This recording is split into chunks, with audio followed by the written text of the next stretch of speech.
Hi hello வணக்கம். நான் உங்கள் ஸ்னேகாமூர்த்தி பேசுகிறேன். இன்றைக்கி நம்மளோட சேனலில் என்ன வீடியோ பார்க்க போகிறோம்னாக்கா, தைப்பூசத்தன்று நல்ல ஒரு திருவிழாவுக்கு போகணும், முருகனை சந்திக்கணும், தரிசிக்கணும் அப்படிங்கிற ஒரு ஆசையோடு தான். வாங்க வீடியோக்குள்ளே போகலாம். ஃபஸ்ட்டு நாங்கள் கோவிலுக்கு போகும்போது பார்த்தீங்கன்னாக்கா கோயிலை நெருங்கிட்டோம். பட் ஆனால் என்ன ஒரு பிரச்சனை அப்படின்னாக்கா, கோவிலுக்கு நான் மட்டும்தான் போயிருந்தேன். என்னுடைய மனைவி குழந்தைங்க யாரையும் அழைக்க முடியல. ஏன் அப்படின்னாக்கா, சுவாமி மலையில் கூட்டம் அதிகப்படியான கூட்டம் இருக்கிறதால அங்கே என்னால் வர முடியல. ஸோ நான் வேலைக்கு வந்திருந்த இடத்துல அம்மாப்பேட்டையில் இருக்கிற முருகன் கோயிலை தான் நான் தரிசித்தது. அதை தான் உங்களுக்கு வீடியோ எடுத்து போட்டிருக்கேன். ஸோ அந்த கோயிலுக்கு போகும்போது ரொம்ப ஹாப்பியாக இருந்துச்சு. போகும்போது நிறைய கடைகள், நிறைய கண்ணங்கடைகள், ஸ்நாக்ஸ் ஐட்டம் சாப்பிட்றது எல்லா கடைக்குமே இருந்துச்சு. எல்லாமே போகும்போதே சுற்றினு கொஞ்சம் என்ஜாய்மெண்ட்டோடு பார்த்துக்கிட்டு தான் போனோம்.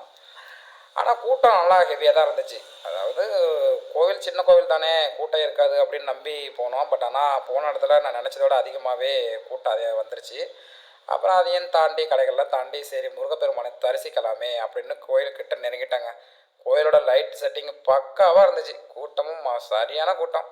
நல்ல லைட் செட்டிங்கு, தோரணை, கொடி, சீரியல் செட்டு எல்லாமே கட்டி பக்காவாக இருந்துச்சு.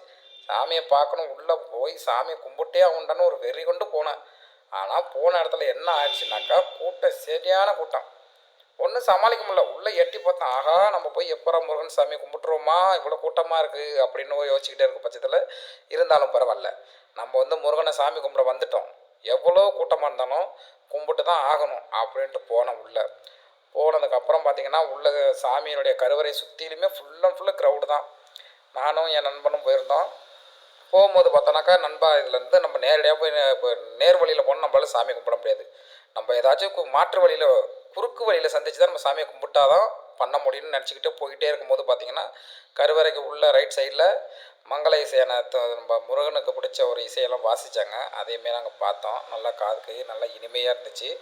சரி ஓகே, அதையும் தாண்டி நம்ம சாமியை எப்பட்றா பார்க்க போகிறது அப்படின்னு யோசிக்கும் போது கூட்டம் அவ்வளோ கூட்டம். நாங்களும் போயிட்டு லைனில் போய் நின்று பார்த்தோம். யாரும் இடம் கொடுக்க மாட்டேன்ட்டாங்க. ஒவ்வொரு ஆளாக நின்று பார்த்தோம். அம்மா கொஞ்சம் இடம் கொடுங்களேன், சாமி பார்த்துக்குறோம், நாங்கள் மட்டும் பார்க்குறதுக்கு இல்லையா அப்படின்னு சொல்லிட்டு எல்லோரும் பின்னாடி பின்னாடி தள்ளிக்கிட்டு இருந்தாங்க. சரி ஓகே வா நண்பா, நம்ம நேர் வழியில் சாமியை கும்பிட முடியாதுன்னு என்ன பண்ணிட்டோம், குறுக்கு வழியில் போயிட்டு சாமியை கும்பிட்டாச்சு.